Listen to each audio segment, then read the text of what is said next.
Herbane's Bestiary, dwarven automatons, 9 Hearthfire. The dwarves have been extinct for many an age, and perhaps for the best. To see men and women the size of large children, all with beards, would be a most disturbing sight.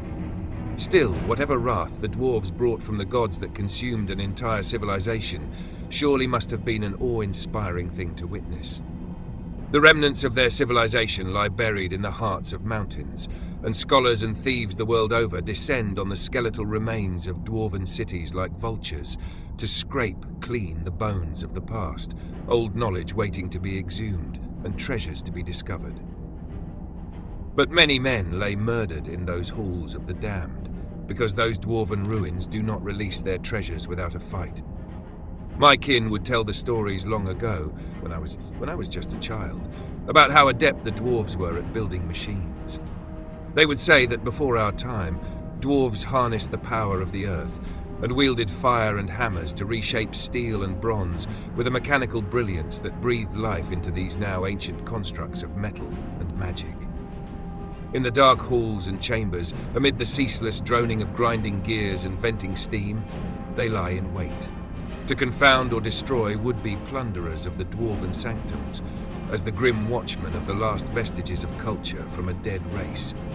I descended into the humid darkness of Mazult. The slow hiss of steam, creaking of metal, and the rattle of old gears powering an empty city would unnerve most men. I could hear things in the darkness, skittering across the floor just out of sight, and as I stepped over the bodies of plunderers or scholars who had not made it far, I knew it was not rats wandering these halls. Small mechanical spiders set upon me with rapid movements, and machines sprouted from the walls and uncurled from spheres into contraptions that rolled on top of gears for legs and crossbows for arms. I could not help but marvel at these single-purpose machines, built for the murder of men. My sword and my shield are my strength, and I am undeterred by such things, because I had heard of greater things that roam these depths. And indeed, something else in these chambers stirred, and it echoed with massive weight. As it lumbered closer, its feet struck the ground as if walking on massive pistons, and as it loomed out of darkness, I could see it clear for the first time. Axe for one hand, hammer for the other, as tall as 5 men, made of dull bronze with a face moulded in the image of its masters. A steam centurion. The stories were true.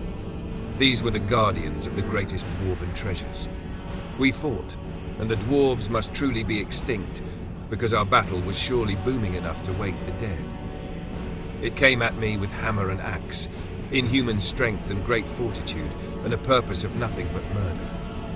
I dodged as it crushed the stone around me with futile strikes, and I thrust and slashed at it with my blade and took every opening afforded as we shook the halls with violence. I refused to be undone by a machine. Where the average man would be long dead, I stood over the husk of this dead automaton, its steam escaping like a final gasp.